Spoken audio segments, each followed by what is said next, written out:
Hi, I'm Ryan Kent Jr. and this is the ALS Ice Bucket Challenge here on the ETC Sports Network. I was nominated by Alex Roth, and I now nominate Tom Baker, Jacob Seelman, and Marshall Gabell, along with Aaron Black. Let's go.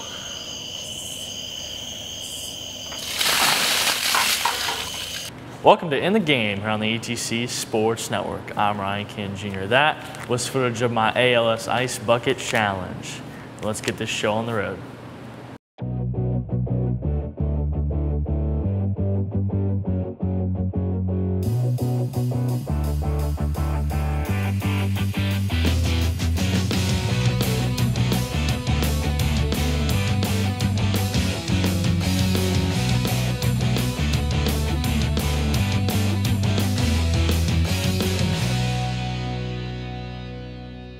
Welcome to this week's edition of In the Game. We have a great show scheduled for you guys. We'll have the chance to sit down and chat with OA head football coach Wes Gilman, as well as slicing it up with the Greensburg girls varsity soccer team. And our own Anna Eibold also had the chance to sit down with some EC football players. We'll be right back here on the ETC Sports Network. The handoff coming to the left side. Harnisberger stiff arms this man at the 50, gets to the 40, gets around him 30, 20, down the sideline. If he stays in bounds, this is a touchdown. Did he ever step out? I don't think so. Shotgun formation. Takes the snap, looking across the middle, now goes to the right side, has a man if he can make the catch, and he does for the touchdown. Gowan, McKinley, and Westerfeld behind Shook. They're going to fake, roll out to the left. Shook will throw towards the end zone, and it's tipped away, and oh, did he catch that? Touchdown, Batesville. It's a catch and a touchdown. Ben Wilson, the defender, right at the pylon. Here's a ball stolen away. No, taken back by Batesville. They'll keep the possession, get over to Hoeing in the corner. Three-pointer, no good. Rebound, McIntosh has it. 2-on-2. Holdsworth behind the back dribble to Sellers and the dunk. And in, number 3. So all those group of teams are very close going into sectionals right now. It'll be a good second half here where we can keep the stars on the floors. And we'll be back with more right after this on the ETC Sports Network.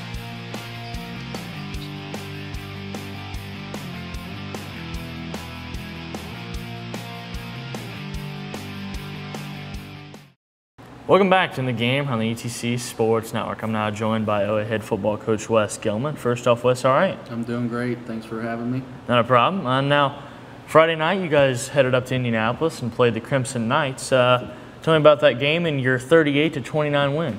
Yeah, it's a similar foe as last year. Or we actually played them last year, second game of the year, and it was pretty much the same exact team as we played last year. You know, they were very run heavy, experienced, junior, senior laden, and last year we went up there and got beat by 3 touchdowns. Obviously, in the first year of the program last year, we were very inexperienced, very young. But this year, you know, we showed up. Watching film, we knew we had a chance to win this football game if we executed it and did the things we needed to do. And I give our kids credit. They came out, got up 14-0. You know, so we put up an early lead. We actually had a chance to really put them away early in the second quarter, driving. Could have gone up 21-0, and from there, who knows what would have happened. Mm-hmm. Then we had a few mental mistakes. We had some penalties, drop passes, just miscues, lack of execution, and we really let them get back into the game. Ended up taking a 14-7 lead in at halftime, and then they came out third quarter and just really showed their dominance up front, kind of ran over us a little bit. They ended up taking the lead, but our kids didn't quit, came back, scored the last 2 touchdowns of the game, and we told the kids at halftime, hey, this is our game. You know, this is our game to win. You know, it feels a heck of a lot better this week of practice, you know, starting out 1-0 versus 0-1. Yeah. And I'm pleased with our effort. We didn't play a great game by any means, but you know, character. The team last year could not have overcome you know, getting down in the second half, but this one was able to do it.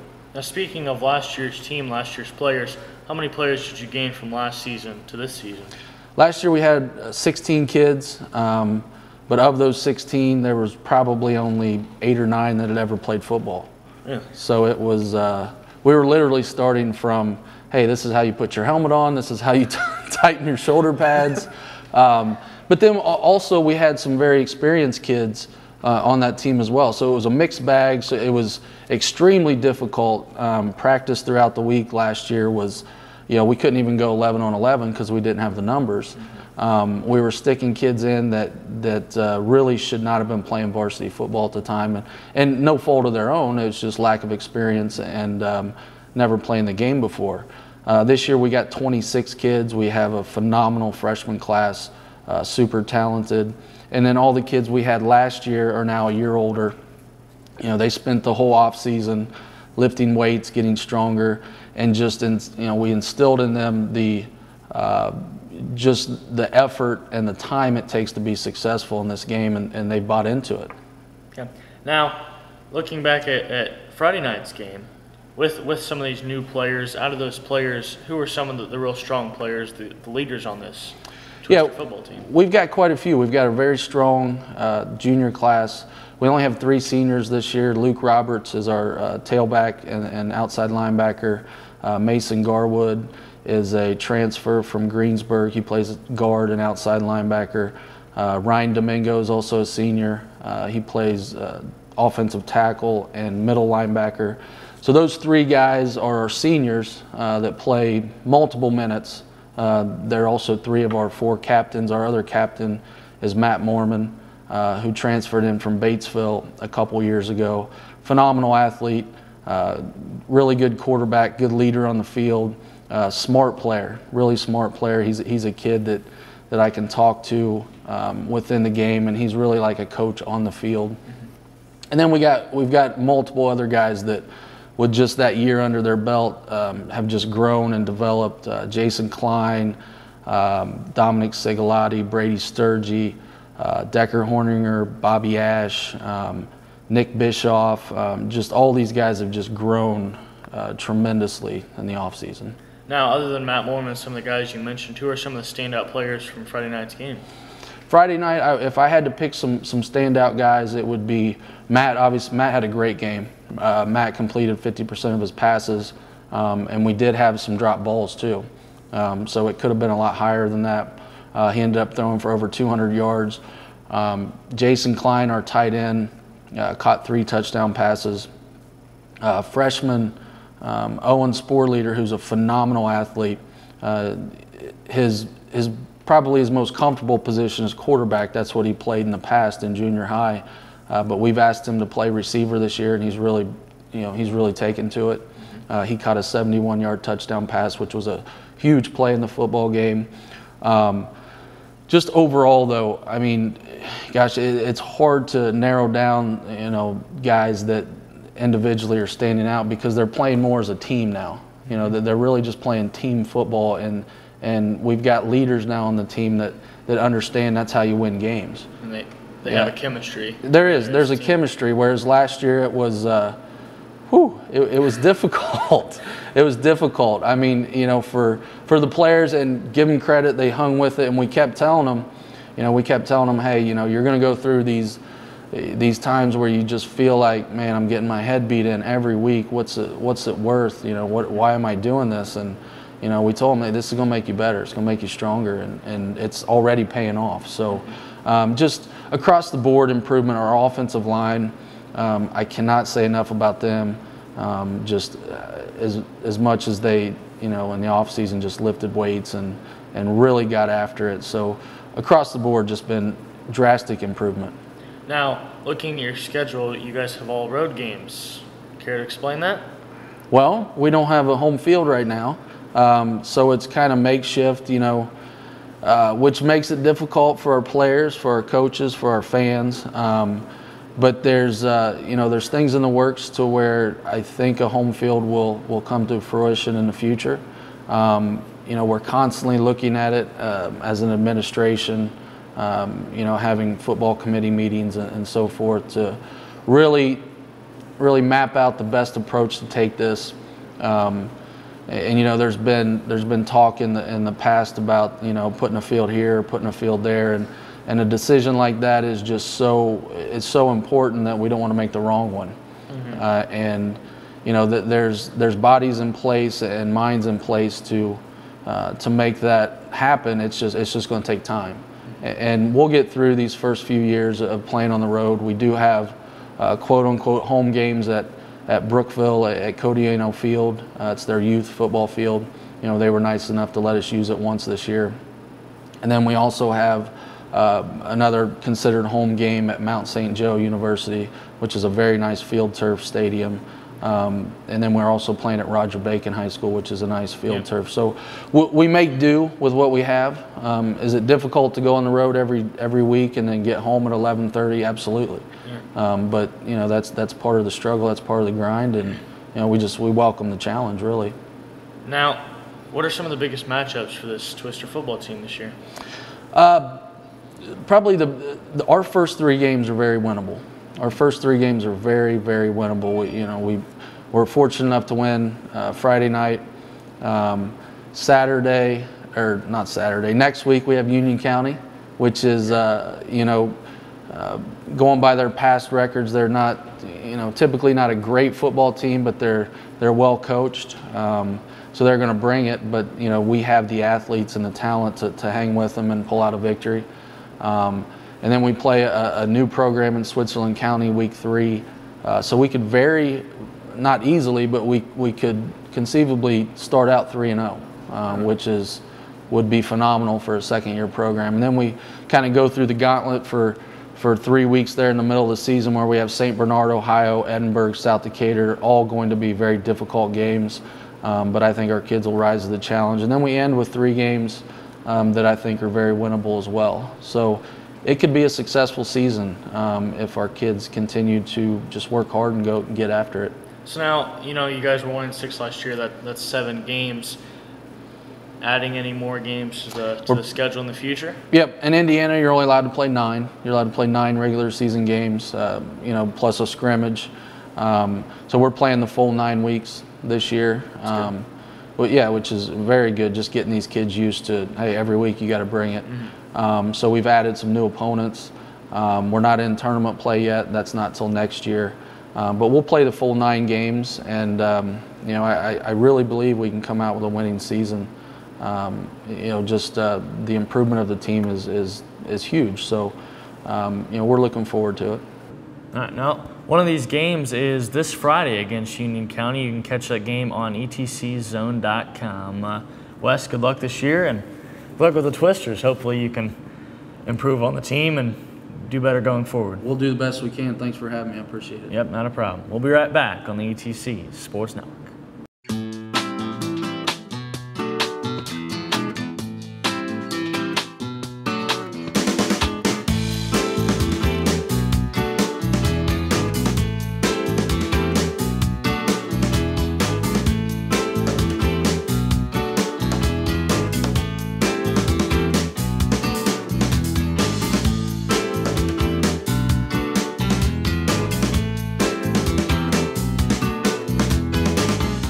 Welcome back to In the Game on the ETC Sports Network. This week we had the chance to slice it up, brought to you by Islands Family Pizza, with the Greensburg girls soccer team and Coach Mike Myers.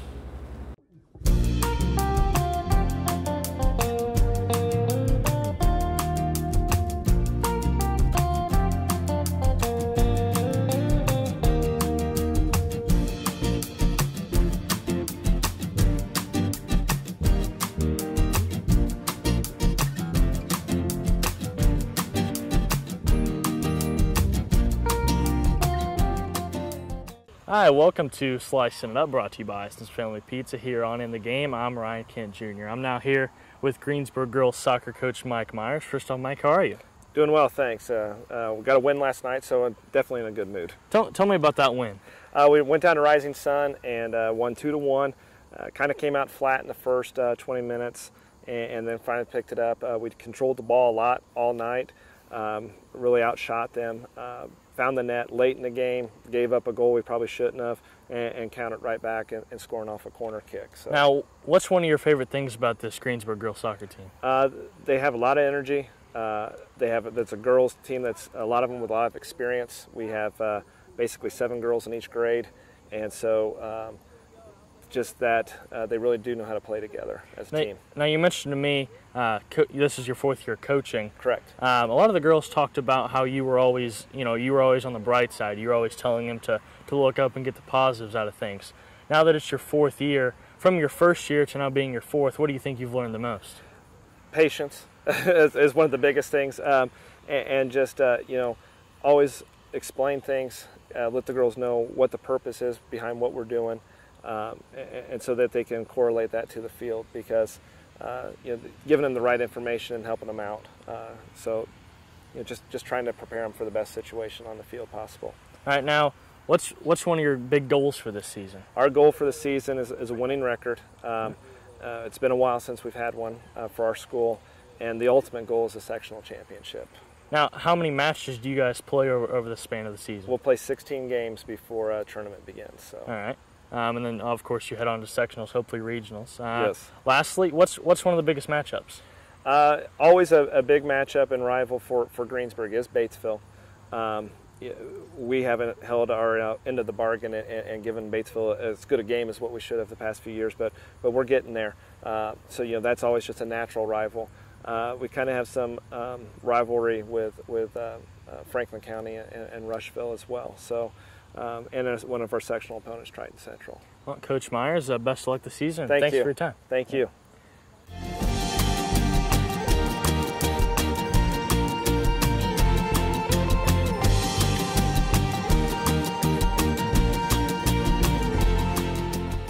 I'm here with members of the Greensburg girls soccer team, Stephanie Bruns and Abby Bailey. First off, ladies, how are you?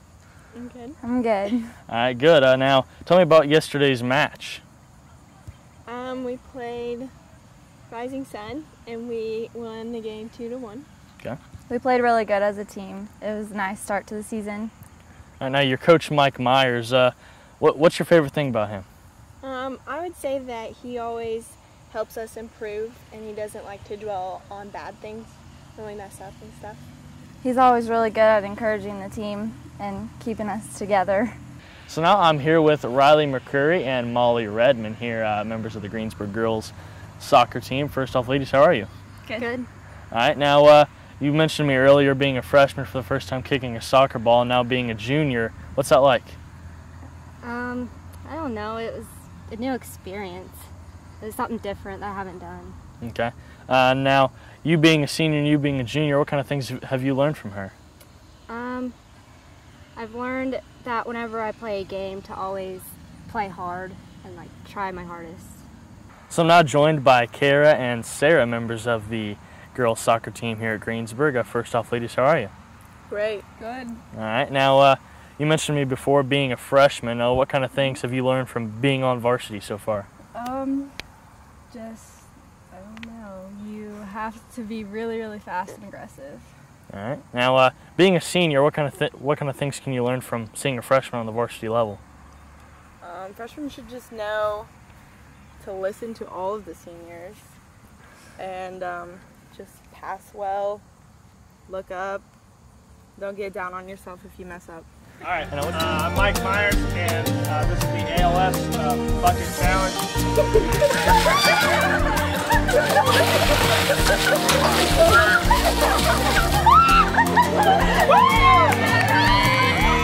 Wow. Good boys on three! 1, 2,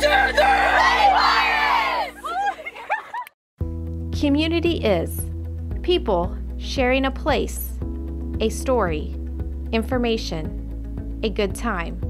People become a community when they are connected, and that's what we do. We are Enhanced Telecommunications, sharing resources with our community by investing in technology, hiring local people to serve our neighbors, and supporting the causes and events in our community we all care about. ETC, your community connection. All right, I'm here right now with Mike Martini, number 53. He is a right tackle. He's one of the senior captains for the EC Trojans football team. Hello, Mike. How are you? Great. How are you? I'm good. Thank you. I wanted to catch you right before one of your first scrimmage games, kind of check in how it's been preseason for you guys. How do you get ready with warm-ups? What's your favorite drills? What do you guys usually do? We usually just start off stretching, and then my favorite drill, I like to do board drills, and pass pro. Can you show us one of those right now? No, I'm just kidding. I won't put you on the spot like that. All right, now looking back at last season, what are some things that you think as a player you could improve on for this season? Just a few mental mistakes that we all made that cost us a few key games. But, I mean, if we didn't make those, we might have had a better record, but we're just looking to get more wins this year. Awesome, great. And what are you most excited about this season? Of course, one, probably it's your senior season. That's always exciting. I'm just looking forward to next Friday against Campbell County, our first game. Awesome. Try and start the season off with a win. Sounds good. And then later this month, you guys will be playing Harrison, and I know that's probably one of your big rivalry schools. How do you feel about that? Yeah, well, last year they came in and they beat us on our own home turf, and we'd like to take it back over to Harrison and get the win over there. Sounds good. Well, good luck, and I hope you enjoy your senior season. Thank you. Thank you. All right, and I'm here now with Lucas Frick, and he is another senior captain for the EC Trojan football team. How are you, Lucas? Good, how are you? All right, I'm good, thank you. What position do you play, and what's your number? I play linebacker, my number's 38. 38, linebacker. And what is your favorite drill to get ready for the season? Oklahoma. Can you demonstrate that for us? No. Can I have more than one person? Can the viewers at home get some sort of, can you describe it a little bit? Yeah. Or? Normally the way I like to do is we have 2 offensive tackles and then 2 defensive tackles, and you got a linebacker and running back, and you just say, set hit, and then you just run at each other and try to win, overpower each other. Sounds like fun. I'm sure it is, right? Yes. Now, one thing that you could improve on for this season, what do you think that could be? Being more physical. More physical? Yeah. All right. And have you been mentally preparing yourself for that, physically preparing? Yeah, mentally I've been doing a lot of drills and learning a lot of stuff slowly. That way the younger kids get it also. Okay. Now, is there any big keys to a successful season that you're... Just play hard, be aggressive, and don't make mental mistakes, just be smart. All right. And what about the coaching staff for this year? If we do what we're supposed to, we should be all right. That sounds good. All right. Thank you, Lucas. Just a reminder to you guys that you can catch live coverage of the Greensburg and Franklin County boys soccer matchup. That's on Tuesday. Thursday night, we'll have the Batesville girls versus the East Central girls in volleyball. And next Friday, the Oldenburg Academy Tristers will travel to Union County. You can catch that game live at 7 p.m. on etczone.com. Moving on to this week's tweet. This week's tweet comes to us from @Bulldog Ballpark. You see here Brian Hoeing, the Batesville phenom, the now senior, pitching at the historic Wrigley Field in Chicago for the Under Armour All-American game. Went 3 up and 3 down, #efficiency. Thanks for watching this week's edition of In the Game here on the ETC Sports Network. Until next time, I'm Ryan Kent Jr., hitting it straight up the middle. We'll see you guys next week.